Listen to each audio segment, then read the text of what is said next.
नमस्कार दोस्तों, आपका स्वागत है अक्षयस बायोलॉजी में। आज हम बात करेंगे एमएससी बायोटेक्नोलॉजी करियर के बारे में, स्कोप के बारे में जानेंगे, सैलरी के बारे में जानेंगे, क्या अपॉर्चुनिटी है इनके लिए खासकर, क्योंकि इसके कमेंट्स आए थे तो मैंने सोचा कि इस पे भी एक वीडियो बना दूँ। बायोटेक्नोलॉजी और जिसका एंट्रेंस एग्ज़ाम के तहत भी हम इस कोर्स को कर सकते हैं। यानी बायोटेक्नोलॉजी का अर्थ होता है जैव तकनीकी।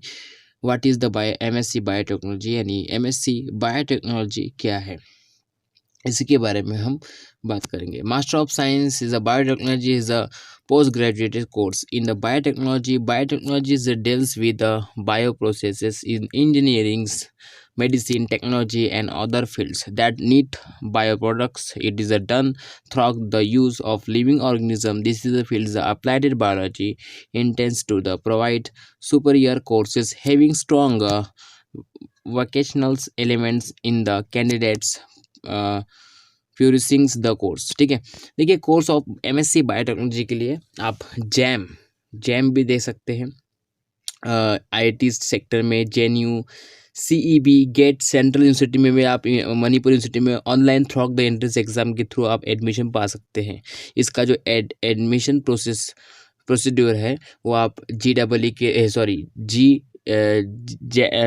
जेएनयू सी गेट से जो भी सेंट्रल यूनिवर्सिटी के नियम होते हैं या फिर स्टेट यूनिवर्सिटी के नियम होते हैं जैम, ठीक है, तो उसमें भी आप देख सकते हैं, उसका एडमिशन पा सकते हैं एमएससी बायोटेक्नोलॉजी का। क्योंकि देखिए दोस्तों, फिजिक्स, केमिस्ट्री और मैथ्स का जो है आसानी से एडमिशन हो जाएगा। मतलब एडमिशन तो किसी भी सब्जेक्ट का हो जाता है, पर जो बायोटेक्नोलॉजी और माइक्रोबायोलॉजी डिपार्टमेंट है ये बहुत कम कॉलेजेस में है। अभी तो इसकी डिमांड थोड़ी ज़्यादा बढ़ गई, यानी कोर्स भी हर जगह प्रोवाइड हो रहे हैं, पर बहुत ही ज़्यादा कम है। क्योंकि इसकी डिमांड तो है पर कोर्स कम कर रहे हैं, क्योंकि इसकी फीस बहुत ज़्यादा है, इसलिए। देखिए, the subject of the candidates in need to the study and course of interest below. इसमें क्या क्या है, आप इसमें किस किस थ्रू में आप स्टडी कर सकते हैं, यानी क्या क्या इसमें पढ़ सकते हैं, इसके बारे में मैं आपको बताने वाला हूँ। Advance biological chemistry, genetic engineers में पढ़ सकते हैं आप, molecular biology, immunology, environmental biotechnology यानी वातावरण के थ्रू, ठीक है, और principle of bacteriology and virology के बारे में, cell biology, plant biotechnology, exercises in advanced biological chemistry, exercises in genetic engineering, exercises in molecular and cells biology, exercises and immunology, exercises and environmental biotechnology, exercises and plant biotechnology, animal biotechnology, exercises and bacteriology and virology, bioprocess engineering and fermentation technology, genomics and proteomics, ठीक है, database management and IPR biotechnology, advanced genetics पढ़ सकते हैं, exercises and biochemical and biophysical techniques है, bioinformatics and nano biotechnology, exercises animal biotechnology, stem cells technology and regenerative medicines है, exercises of bioprocess engineering, agriculture biotechnology है, एक्सरेसिस और बायोफार्मेटिक्स है, bio entrepreneurship से है, साइंटिफिक रिसर्च एंड कम्युनिकेशंस है, food technology and न्यूट्रियोजिनोमिक्स आप पढ़ सकते हैं इसके थ्रू, ठीक है।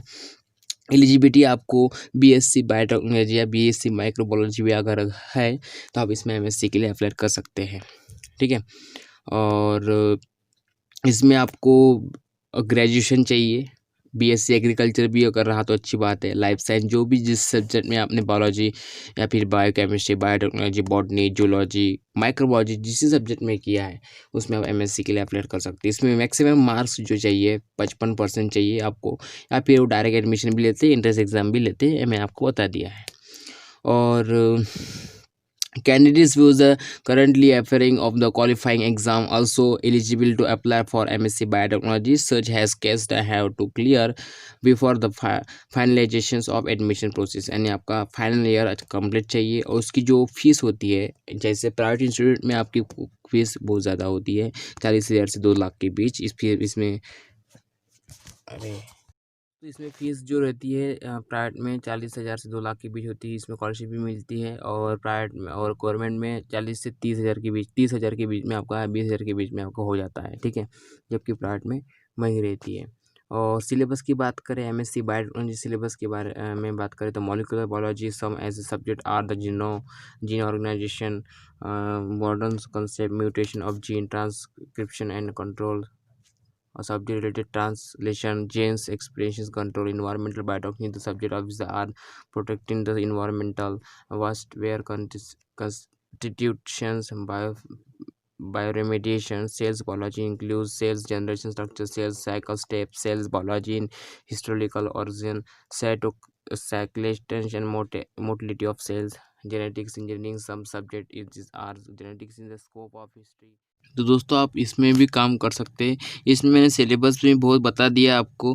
सिलेबस में इतना नहीं पढ़ सकता तो आप देख लीजिए क्योंकि वीडियो लॉन्ग होने वाला है यानी लंबा हो जाएगा जिससे आपको मतलब देखने में दिक्कत जाएंगी। तो पहले आप सिलेबस देख लीजिए फटाफट, ठीक है। सिलेबस आपको एक नोटबुक में लिख के रख देना है क्योंकि आपके काम आएगा। आप देखिए areas of employment and candidate Purishing's MSc applied biotechnologies there are a lot of areas for the candidates to be employed after the completion of any completions of MSc biotechnology there has follows, ठीक है। इसमें आपको अगर MSc applied जो कि आपने MSc biotechnology काम कर सकते हैं, किस फील्ड में जा सकते हैं, lab technician, marketing manager, medical representative, quality control officers, research associate, scientist, clinical research centres, analyte, venture capitalist, business development manager भी बन सकते हैं, chemical, electrical, environmental and industrial engineer, environmental of safety specialist हो गया, और teacher हो गया। Teacher के लिए भी आप काम कर सकते हैं। कॉलेज ऑफ यूनिवर्सिटीज़ हो गया, medical device manufacture, pharma market and companies में आप काम कर सकते हैं।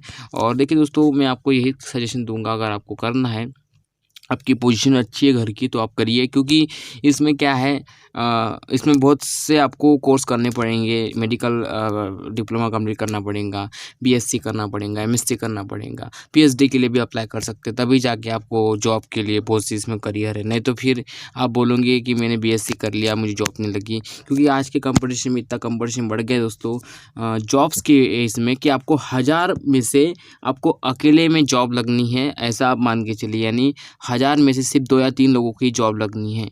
इतना कंपटीशन बढ़ गया है आज के कंडीशन में। तो अगर ऐसी जॉब चाहिए तो इसमें आपको भीड़ में से अकेला निकलना पड़ेगा, यानी भीड़ में से बाहर निकलना पड़ेगा। इसलिए इससे 2-3 नहीं 10 गुना मेहनत करना पड़ेगा, तब जाके कुछ होगा। और इसे बायोटेक्नोलॉजी के थ्रू भी आप ले सकते हैं और माइक्रोबायोलॉजी के थ्रू भी ले सकते हैं।